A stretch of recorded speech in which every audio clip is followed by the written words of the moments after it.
Hello everyone, welcome to my another mini vlog. বাঙালির weekend trip মানেই মন্দারমণি বা দীঘা। আমরা মন্দারমণির উদ্দেশ্যেই বেরিয়ে পড়লাম একদম আর্লিয়েস্ট অ্যাজ দ্য মর্নিং, একদম সকাল 7টার সময়। ফার্স্ট আমরা হল্ট দিয়েছিলাম কোলাঘাট।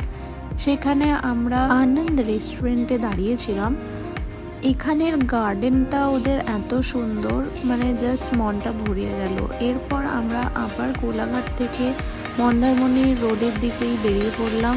অ্যান্ড অ্যাট লাস্ট আমরা চাউলখোলা মোড় থেকে মন্দারমণির মধ্যে ঢুকে গেলাম। পরপর এখানে সব রিসর্টের ব্যানার লাগানো থাকে, খুবই মনটা ভরে যায় এই জায়গাটা দিয়ে যেতে গেলে। এত প্রাকৃতিক সৌন্দর্য। তো আমরা আমাদের রিসর্টে পৌঁছে গেলাম, প্রশান্ত বিচ রিসর্ট এটার নাম। সো এইখানে মানে পুরো হোটেলটাই আমরা বুক করে নিয়েছিলাম বলতে পারো, ছোটো ছোটো কটেজগুলো সামনে ছাড়া।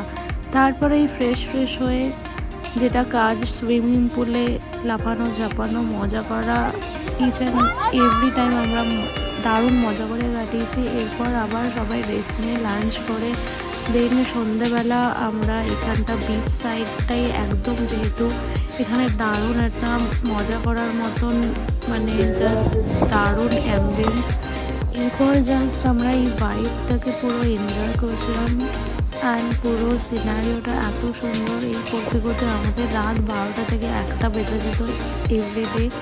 দেন রাত 1টা বাজে আমরা চলে গেলাম কোনো মতে রিসর্টের যে কেয়ারটেকার, ওনাকে একদম মানিয়ে যে বিচে যেতেই হবে, সবাই যাচ্ছে। ওনারা বললো হ্যাঁ আপনারা যান, এটা কিন্তু আপনাদের রিস্কে যাচ্ছেন, এরকম পুরো বলে দিল।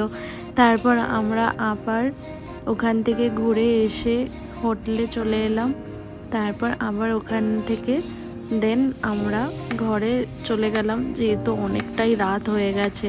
তো আজকের এই ব্লগটা এই পর্যন্তই। ভালো লাগলে প্লিজ লাইক করে দিও। ডে 1 আমরা এইভাবেই কাটালাম।